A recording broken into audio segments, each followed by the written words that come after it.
Welcome to our channel, Behind My Story. Please like, share and subscribe. Some people live their lives not fully appreciating what others do for them. They start taking things for granted, thinking that that's exactly how it's supposed to be. Parents sacrifice a lot for their children, and when the children appreciate and try their best in life, that would be worth more than any words can ever describe. My name is Megan, and I hope to inspire you with my story. I lived with my father and my sister Marlene after the death of my mother, who died from an illness. Though I was only 18 at the time, I became responsible for taking care of the whole family. I did everything for them: cooking, cleaning, washing. My father was a great man, and he did his best to make us happy. I supported both my sister and my father. We faced everything together. There was one more person in my life, my neighbor, Dave. We practically grew up together, and our dreams grew with us. He knew everything about our circumstances and supported me often. He proposed to me and we got engaged. Dave chose a flat near my family so we would be close to them. That was very thoughtful of him. We got married and started our lives. I was determined to finish college, and Dave helped me in every way that he could. He proved to me every day how responsible and considerate he was. One day, while cleaning the house, my heart started beating rapidly, and I couldn't breathe well. I was barely able to call out to Dave, who came immediately when he heard me cry for help. I had had this symptom before, when I was younger, but I never told my father, because I didn't want to worry him. Dave took me to the hospital, where a doctor said that I had a serious heart condition, and not just that, I was pregnant too. Pregnancy and a heart condition do not make a good combination, so we had to choose between the baby's life and mine. My father and Dave asked me to abort the child. Though they tried really hard to persuade me, I resolutely refused. I agonized a lot during my pregnancy. They were all so worried for my safety. My father and Marlene left their flat to come and live with me, and Dave cut back on his working hours to stay with me. When the day came, they took me to the hospital. The doctor checked the condition and said that it was too serious, that I wouldn't be able to survive the childbirth. My family and I were shocked. I held Dave's hand and told him that I was strong enough to make it. Dave hugged me and cried. I was so afraid, but I did my best to hide it. I said to my baby, "I'm trying the best I can. I'm fighting so that both of us could have a life. Know that I love you, and I know that you'll grow up to be very successful, but you'll also be caring and kind." Having a hobby is great, and it's even greater when this hobby turns into a source of income, which will increase your motivation because the more you develop your hobby, the more income you will generate. And the more income you generate, the more your fame and fortune will grow. So if your hobby leads you in this direction, you will have achieved success. But let's look at another circumstance. Suppose you had no real talent, and therefore success was unlikely. And then, out of the blue, some fluke event happens and thrusts you into the fast track to success. Something like this happened to me. Are you anxious to hear my story? My name is Marcus, and I'm 19 years old. Dad was a farmer, and Mom was just a housewife. I was the youngest of my brothers and the only one to rebel against our old family traditions. By tradition, family descendants were expected to make a living in agriculture, and if you chose not to, then you were ostracized for breaking the family tradition. All my brothers towed the line and worked in agriculture alongside Dad. One brother even became an agricultural engineer and used his knowledge to improve Dad's processes. I didn't object to my brothers pursuing agriculture, but I had other ambitions. I also had a hobby that I was reluctant to tell my family about. I loved photography, the rare shot that embodies one's feelings in a picture. Beautiful, elegant shots made me feel like I was flying over the moon. I reveled in the details of every picture, the skill required to take it at just the right moment. Whenever I would watch a documentary video or a video of a bizarre event, I would feel immersed in the experience. Several times I tried to convince Dad to buy me a small video camera, but he always refused, so I decided that I would have to buy one myself. So I worked with the family in agriculture while saving up some money, but I soon found that the savings rate was too low, and it would take too long to buy a good camera. So then I got an idea. I could work 2 jobs and save money faster. So I got a second job as a construction worker. It was difficult and exhausting work, but the money was good. Finally, the day came when my savings were enough to get the camera I wanted. So I bought it, but decided I'd best hide that fact from everyone to avoid the inevitable criticism and accusations of being stupid and traitorous. But eventually the day came when I decided to lower the boom. I told my family that I was quitting agriculture and moving into photography. They were shocked and tried to persuade me to change my mind, telling me that I was just chasing an illusion. Dad even threatened to punish me if I spoke of it again. Reluctantly, I saw no choice but to leave home, so I packed my luggage and my remaining savings and left them with nothing more than a farewell letter. I went to the big city to find my dream. I didn't know what was waiting for me there. I searched for jobs as a freelance reporter. There were very few opportunities available because I didn't have the requisite qualifications and experience. I rented a small apartment and made home pages on Instagram and Facebook. I began advertising myself as a photographer for events and couples. Some customers came my way, but my income was still too low to survive long. So I studied tutorial videos and the work of others to hone my skills further. Meanwhile, I had bills to pay: apartment rent, food, utilities, clothes, medical care. I began to feel depressed. Then I remembered my family's warnings about my dreams being a mistake. I had my freedom, but no money. Then something happened that changed my destiny in a heartbeat. I was sitting with my camera at an outside restaurant table along one of the main streets, waiting to hear from anyone who might have seen my home pages to contact me with a gig. The traffic was heavy, and I decided to shoot this very normal scene of everyday life in the city. Suddenly, I heard a loud voice coming from the end of the street where I could see a fuel truck that was moving fast towards traffic stopped at a red light. I heard the driver shouting, "No brakes! No brakes!" I knew an accident was imminent, and my instinct told me to start filming. An old man was sitting in a car stopped at the light, with the fuel truck approaching him from behind. The man in the car was looking at his cell phone and listening to music with headphones on, so he was oblivious to the approaching danger from behind. The driver continued trying to warn people. Suddenly, the man in the car looked in his rearview mirror and saw the fuel truck looming larger and larger, coming at him without slowing down. Then the fuel truck smashed into the man's car. The light had turned green on the crossroads, and cars were starting to move perpendicular to the truck's forward motion. When the truck hit the man's car, it pushed the car forward, and the car and the fuel truck came to a stop in the middle of the intersection. Cars crashed into both sides of the truck and fuel tank. All cars came to a stop. Spellbound, I continued shooting. Some policemen were nearby and rushed to the scene. The fuel truck was leaking fuel all over the intersection. Drivers were dashing out of their cars and running away from the crash scene as fast as their legs could carry them. Any spark or stray cigarette would instantly turn that intersection into an inferno. I positioned myself away from the intersection, but with a clear view of it, and continued filming. Then it happened. A spark, a flame, a horrible explosion blasting cars through the air like litter thrown into a trash can. There were numerous collateral injuries, but most of the people had gotten far enough away to avoid fatalities, as near as I could tell. The explosion and its shockwaves caused me to lose my balance and drop my camera.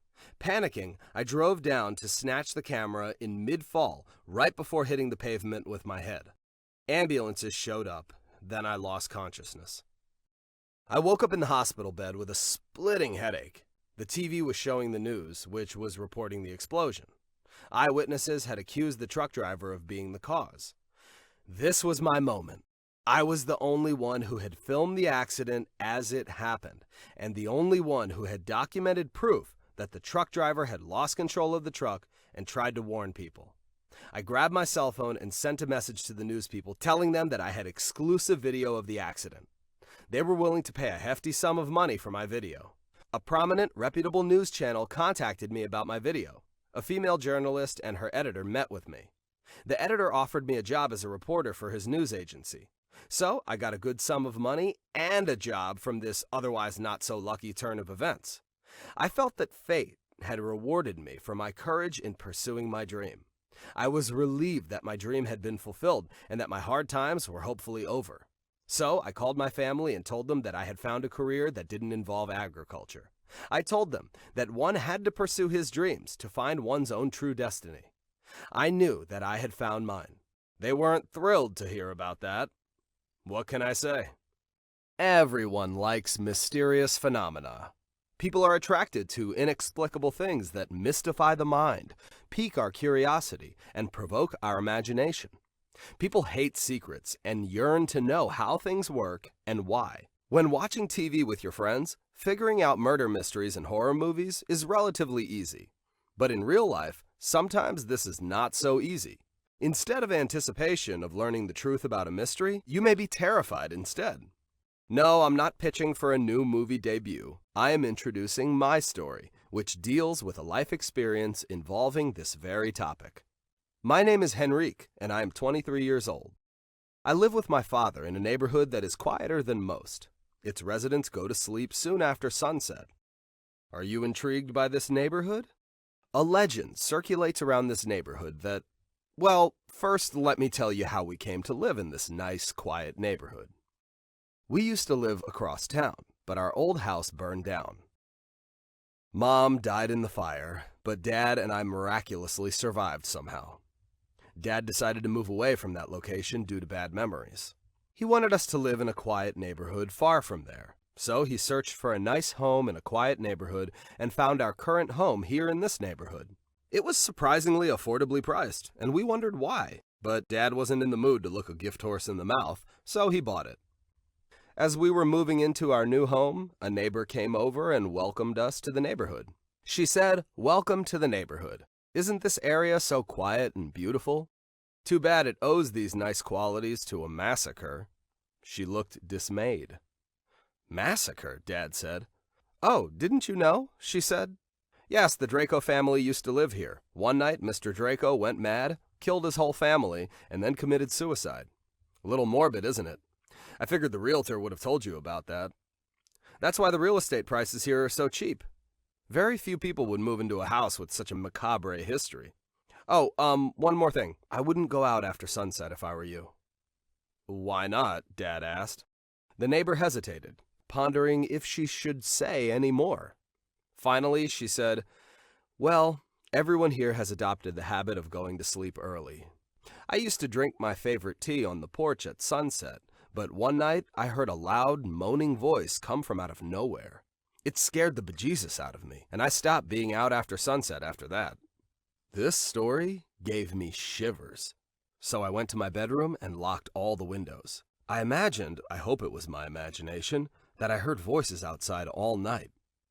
The next day, Dad went to work. When he came home at the end of the day, I told him that I'd heard voices all night, and he looked worried. He told me that he was going to have to work from dawn till dusk, but he promised to try to finish early whenever he could. That night, I couldn't sleep, so I searched the internet looking for information on the Draco family. There were a lot of anecdotes and even eyewitness accounts of Mr. Draco's ghost haunting this area. This had caused many people to move out of this neighborhood, which is why it was so peaceful and quiet and inexpensive to live here. I resolved to get to the bottom of this matter and prove or disprove it once and for all, but I would need help. A friend of mine named Hall lived not too far away, and I knew that he was obsessed with the supernatural, so I told him about our haunted neighborhood and the ghost of Mr. Draco. He told me that he had heard about this legend before and was excited at an opportunity to look into it deeper. So we gathered some tools, and he brought some spell books in case we should confront a ghost. Personally, I didn't believe in spells, but better safe than sorry, so I humored Hall. One day, we waited until sunset and sat on the front porch of my house and waited. Sure enough, just after the sky turned dark, we heard a low moaning sound. We felt mild tremors in the ground. The sound gradually grew a little louder. We were shaking with fear, almost as badly as the ground was shaking with tremors. Hall screwed up some courage and said that we had to ignore our fear and start digging into the ground where the voice was coming from. The deeper we dug, the louder the sound became. Suddenly, a blast of water jetted up out of the ground. We dropped our shovels and ran like bats we ran fast. After a few minutes, when we had regained our breath and slowed down our heart rates, we built up the courage to go back to investigate. As we approached the hole, we laughed mightily. We had ruptured a weakened water pipe that had been making horrendous flow and water hammer noises. When Dad got home, we told him we had solved the mystery of the legend of the Draco family curse. I am so proud of myself for facing my fears and saving the reputation of our neighborhood. Love and hate are similar in many aspects. Sometimes you can love or hate people for no reason, and sometimes you can hate people you love because they ignore you and your feelings, or because they love someone else. That is what happened to me. My name is Matilda, and I'm 18 years old. I didn't really like my sister when we were growing up. Don't judge me yet. Please, just listen. I lived with my parents and my sister Rose. We were destined to become enemies. Before her birth, my family was happy. I was their pride and joy. They smothered me with love and attention, and considered me to be a gift from heaven. Until Rose was born, that is. Then, everything changed. All the love that had previously been mine alone suddenly shifted to Rose. Despite the fact that I was very happy when Mom first told me that she would soon give birth to a new baby, when that day came and I saw myself slipping from first place to second in the sibling competition, I began to get annoyed. My parents were so overprotective of her. Mom would shout at me even if I tried to hold Rose. Dad would buy her presents every other day. They would have built steel walls around her to protect her if they could. As Rose and I were growing up together, my parents would dote on her and give her anything she wanted, even if that thing was mine. I felt very wronged. She was more beautiful than I was, more adored at school. At home, we used to fight a lot about how privileged I felt she was. It made me scream out loud one day, "Am I your daughter or not?" They didn't answer me. They just changed the subject.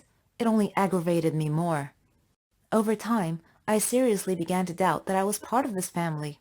If anything got lost or broken at home, all fingers immediately pointed at me.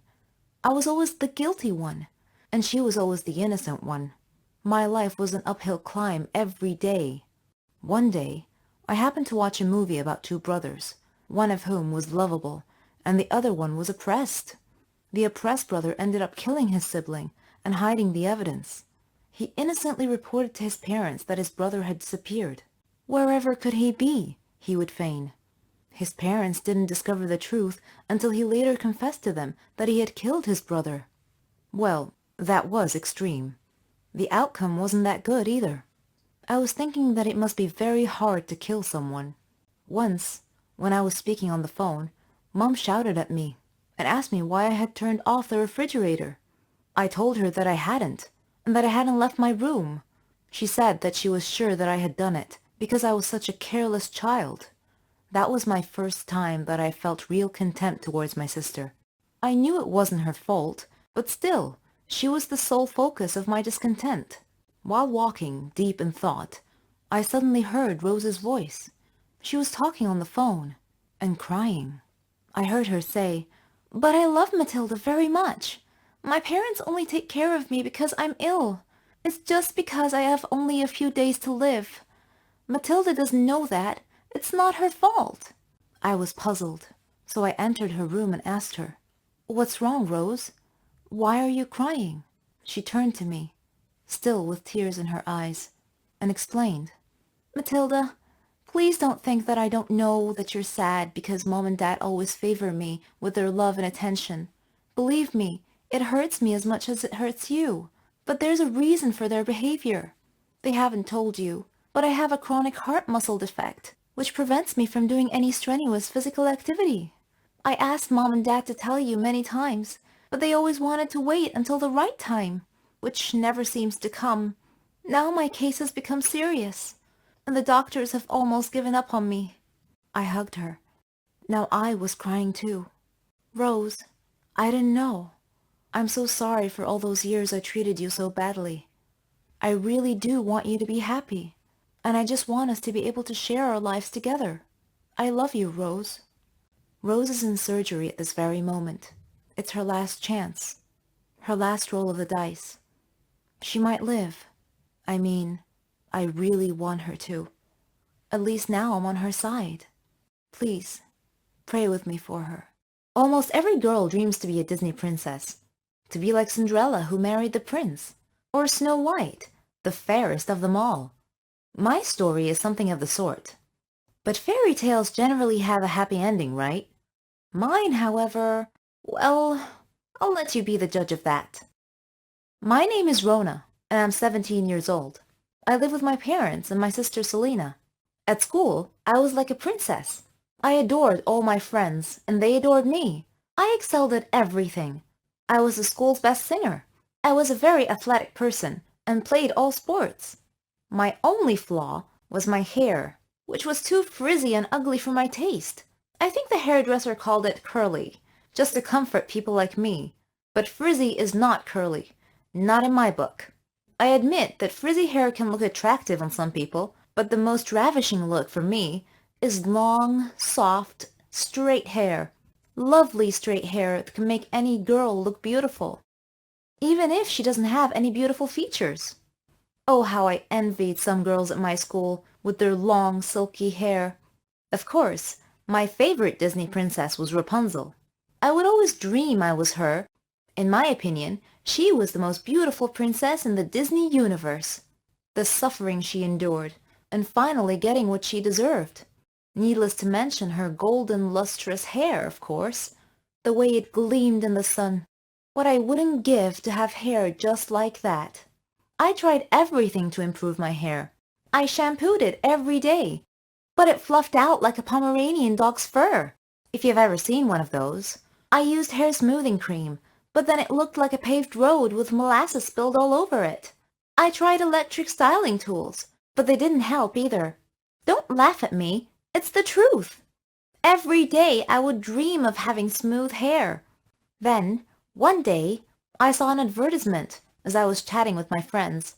It mentioned a beauty science research center and said that some scientists had come up with a new product that would turn any hair, no matter how frizzy or curly it was, into silky, smooth, straight hair within minutes. The center needed some volunteers to test out the product in front of the audience, and I thought, wow, my dream just might come true. And I'll be famous too. I sent in my application immediately. I was selected among 3 other girls. I was a little worried because experience had taught me that things never go the way you plan. But I consoled myself. I mean, it was a simple product. What could possibly go wrong? I researched the scientist who would conduct the experiment. He was a famous scientist in his field. His name was Wilfred Johnson. I arrived at the studio where the live test would be conducted. They were ready and waiting for me. Mr. Johnson looked like a scientist in a cartoon. Disheveled hair, oversized white lab coat, Harry Potter glasses. You get the picture. He explained to me how the product worked and assured me that all would go well. Yeah, right. Like I've never heard that before. Nevertheless, his pep talk speech excited me. Then, out came the legal paperwork. The disclaimers that said that they weren't responsible for any side effects that might befall me due to the use of their beauty product. So I signed them. He saw that I seemed dubious and worried, so he tried to reassure me by telling me that this was just routine and typical of all clinical trials. That didn't put my mind at rest, but I had decided to go through with it anyway. I had invited my friends to come and watch the experiment. It was set up like a big conference. In addition to Mr. Johnson, there were journalists, photographers, and 2 other doctors in the room. Mr. Johnson started explaining the product for the audience's benefit. I was standing off stage, waiting to be called. Finally, they were ready for us and called us out on stage, where we took our seats in their hairstyling chairs. Some scientists mixed a variety of multicolored liquids together in lap flasks on a nearby table on stage, after which Mr. Johnson filled a spray bottle with the mixture and approached me. He whispered in my ear that my name would go down in history. Then he sprayed my hair with the magical elixir that the scientists had conjured up. I waited nervously. Then, slowly, my scalp felt like stinging, as if it's being bitten by 100 ants all at once. But I was too embarrassed to mention that. Then the pain subsided, and a miracle transpired. My hair smoothed out, just as Mr. Johnson said it would. The audience clapped enthusiastically. The powerful aroma of money-making success pervaded the atmosphere in the room. I touched my hair, and I couldn't believe how wonderful it felt. I kept stroking it and stroking it. So soft, so silky, so straight and smooth. I rejoiced. Mr. Johnson walked over to the mic, holding the product in his hand, and was about to speak when the audience gasped. They were looking in my direction. Mr. Johnson turned and looked at me as well. My hair had suddenly started growing at a fantastic rate. It got longer and longer, until I looked exactly like Rapunzel. I screamed in shock. Mr. Johnson ran over and called for assistance. My face grew pale, and I fainted. When I came to, I was lying on the stage, in a bed out of my own hair, gathered under me. I touched my hair, and yes, it was still silky and smooth and straight, but my wish seemed to have literally come true. I was indeed a modern-day Rapunzel come to life. That's why I wanted to share my story with you today. Be careful what you wish for. You just might get it.